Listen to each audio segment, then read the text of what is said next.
Stop loss. The concept of a stop loss is very similar to a take profit, but it is the other way around. It's the opposite, actually.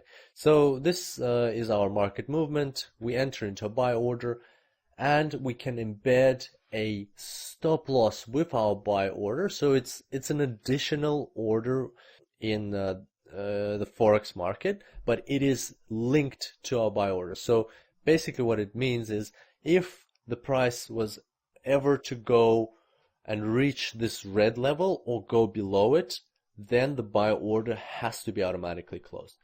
So that kind of saves you the trouble of monitoring the market and always worrying and checking if the price has gone down, because you put this rule into your buy order, and as soon as this condition is met, your buy order will be closed. So this is the market going down against us. So we were thinking it was going to go up, but actually went down. And then bam, price crosses our stop loss and the order gets closed. Of course, this yields a certain loss on our account. So at this stage you would ask, why is a stop loss good and if it brings losses? Well, let's see what happens to the market further down the track. It goes a bit up, it goes down, it goes up, and then it goes further down.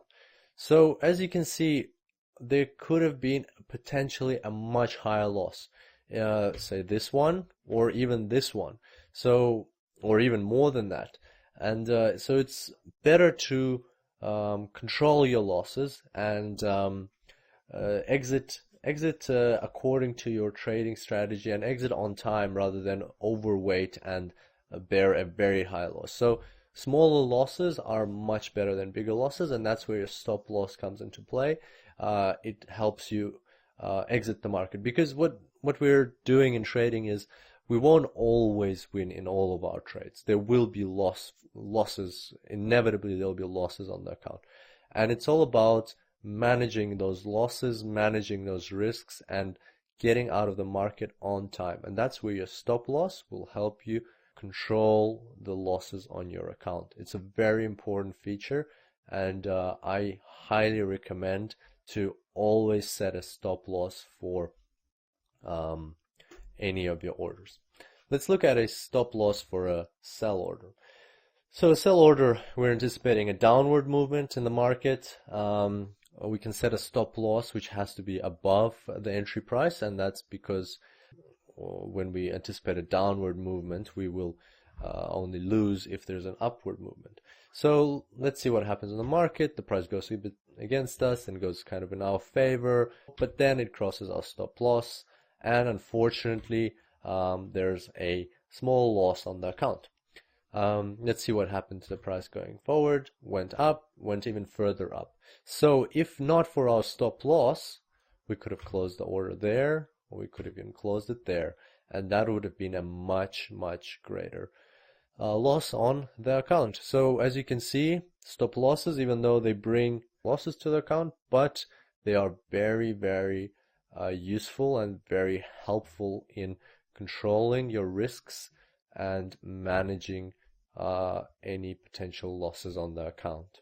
And so just a final note to finish off, take profits and stop loss can and probably should be set together. As I said, I recommend always setting a stop loss, and you can combine it with a take profit if you like. You can set both of them and attach them to one order. Finally, a word of caution.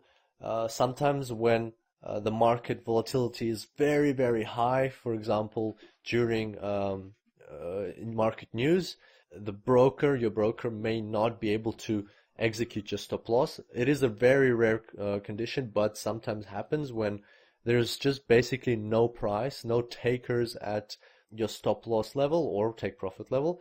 And what will happen then is a massive slippage can happen, and even though you have a stop loss, it's not 100% guarantee that your order will be closed at stop loss. It's probably like a 90-95% guarantee, but sometimes it does happen that an order can slip through.